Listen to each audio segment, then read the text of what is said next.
मनोहर जी आज कॉन्फ्रेंस का विषय समझ कीजिए। देखिए, जो सुप्रीम कोर्ट के नए नियम जो बताए हैं क्रिमिलेयर और जात और जो जातीय वर्गीकरण का जो नियम आया है, क्रिमिलेयर और जो जातीय वर्गीकरण का जो नियम आया है, उसको लेकर जो 21 अगस्त को भारत बंद का काफी सामाजिक संगठनों ने, पार्टियों ने जो आह्वान किया था, उसके समर्थन के लिए आज इस कॉन्फ्रेंस को बुलाया गया है। और देखिए, सबसे पहले बात करते हैं क्रिमिलेयर पर। तो मेरा मानना ये है कि अगर क्रिमिलेयर आना चाहिए तो सबसे पहले जो रिजर्व सीटों पर विधायक बनते हैं, सांसद बनते हैं, उसमें आना चाहिए। जो विधायक एक बार किसी भी रिजर्वेशन सीट से अगर विधायक बन गया तो उसको दोबारा रिजर्वेशन सीट पर चुनाव लड़ने का अधिकार नहीं होना चाहिए। और सांसद बन गया तो उसको अधिकार, और सरकार इसको अभी लागू करे, हम उसके लिए भी तैयार हैं। और देखिए, अगर क्रिमिलेयर नियम को लाना है सरकार ने, तो एक आंकड़ा तो पेश करे, जनगणना तो करवाए, एक आंकड़ा पेश करे कितने परसेंट लोग सक्षम है, कितने परसेंट लोग सक्षम नहीं है। और देखिए, बिना आंकड़ों के सरकार ऐसे नियमों को लेकर आ रही है, तो ये देखिए हम इसकी खिलाफत करते हैं। ये नियम सिर्फ सरकार ने दो जातियों को आपस में लड़वाने के लिए लाया है। देखिए, सरकार को पता था जो ये नियम जिस जातियों के लिए आया है, उन जातियों में सरकार की कोई वोट परसेंटेज नहीं है, इसलिए सरकार ने इस नियम को बनाया। देखिए, सरकार का मानना ये है अगर 100 वोट हमारी नहीं आ सकती तो कम से कम 50 तो ले। और हम इसका पूर्ण रूप से विरोध करते हैं, और जो 21 अगस्त को भारत बंद का ऐलान हुआ है उसका पूर्ण रूप से समर्थन करते हैं।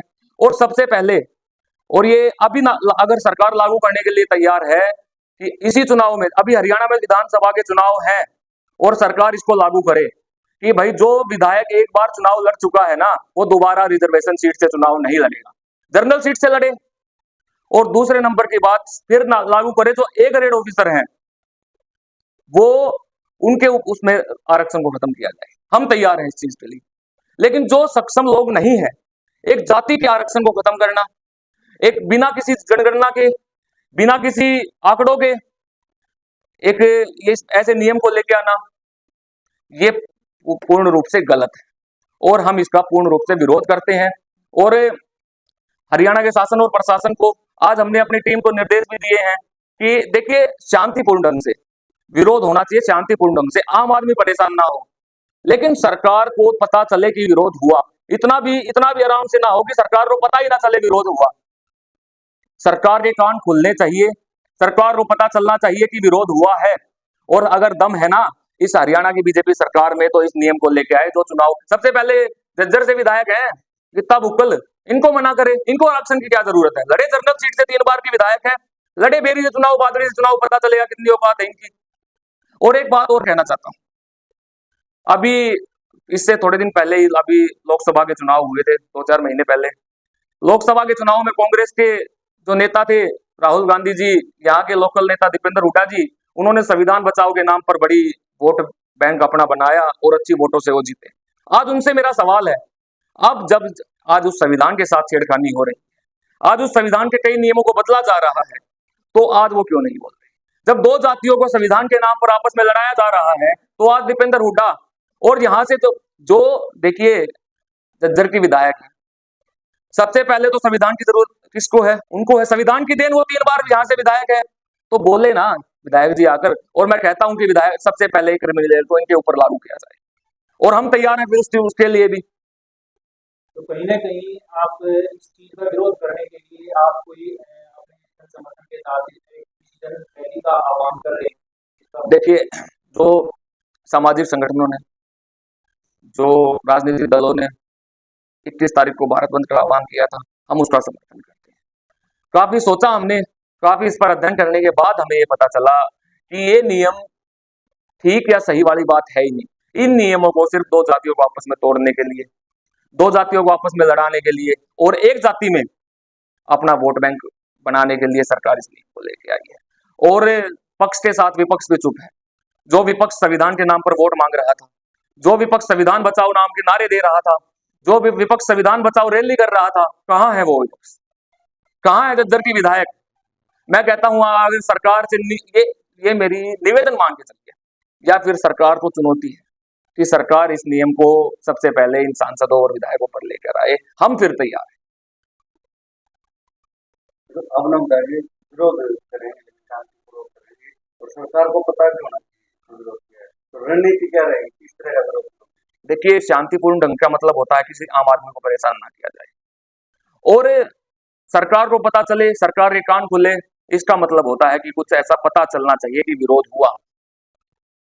जन समर्थन, एक भारी भीड़ रोड पर उतरनी चाहिए, युवाओं को रोड पर आना चाहिए, जो भी जिसको भी दर्द हुआ है इस बात को लेकर, और जो लोग और जो आपस में लड़ रहे हैं ना, उनको से भी मेरा निवेदन है, भाई आपस में न लड़ो। ये नियम आपको बनाने के लिए, आपके लिए या आपको किसी फायदे और नुकसान के लिए नहीं आया। ये नियम सरकारों ने, पार्टियों ने अपने फायदे के लिए बनाया है और आप इससे बचकर जितना रहेंगे उतना सही रहेगा। देखिए, लागू होना ना होना वो बात की बात है, लेकिन मैं कहता हूं कि लागू कीजिए, लेकिन पहले आंकड़े लेकर आइए और आंकड़ों के साथ सबसे पहले देखिए, एक ग्रेड ऑफिसर से ऊपर आते हैं ये नेता लोग, मैं तो ये मानता हूं। सब चीजें मिल रही है, इनको सैलरी मिल रही है, पूरी उम्र पेंशन मिल रही है, तो सबसे पहले इनके ऊपर लागू किया जाए। और सबसे पहले जो ये विधायक नहीं बोल रहे हैं, इनके ऊपर लागू किया जाए, जज्जर के विधायक के ऊपर लागू किया जाए। इनको जो यहाँ पर रिजर्वेशन पर विधायक बन रहे हैं ना, उनको दोबारा रिजर्वेशन पर चुनाव न लड़ाकर जनरल सीट से लड़ने के लिए बोला जाए। विधायक को पता लगे, इसके लिए आप क्या करें? पता लग जाएगा कल। और ये जो इतने माइक आपके रखे हैं यहाँ पर, जो आप जनता की आवाज है, आप हम देखिए, अगर हम जनता की आवाज बने हैं ना, तो आप हमारी आवाज बने हो, आप पहुंचाओ विधायक तो पहुंच जाएगी बात आपकी। इसके लिए आपने कोई क्या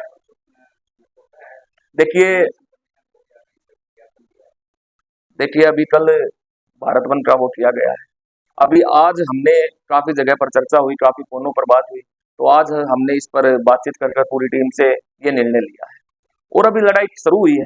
कल से तो लड़ाई शुरू है ना, अभी लड़ाई जारी है, देख लेंगे। हर चीज के लिए तैयार हो प्रशासन, और प्रशासन को बता देना चाहता हूँ, हर चीज के लिए तैयार है। अगर शांति से काम नहीं चलता तो यूथ आर्मी बड़ी क्रांति के लिए भी तैयार है और क्रांति की है, जानती है सरकारें। जब इनको पता चलेगा किसने क्रांति की बात की है ना, तो इनको पता है कि क्रांति करना जानता है, और यूथ आर्मी संगठन भी क्रांति और पूरे सामाजिक संगठन साथ हैं, कोई दिक्कत नहीं है, हर लड़ाई के लिए तैयार है। देखिए, जटिया धर्मशाला से प्रदर्शन चालू होगा और ये सेक्टर 8 तक प्रदर्शन हमारा रहेगा। देखिए, मैंने आपको बताया, जो आह्वान बीएसपी पार्टी के द्वारा हुआ था और सामाजिक संगठनों के द्वारा हुआ था, हमारा उनको समर्थन है, पूर्ण रूप से समर्थन।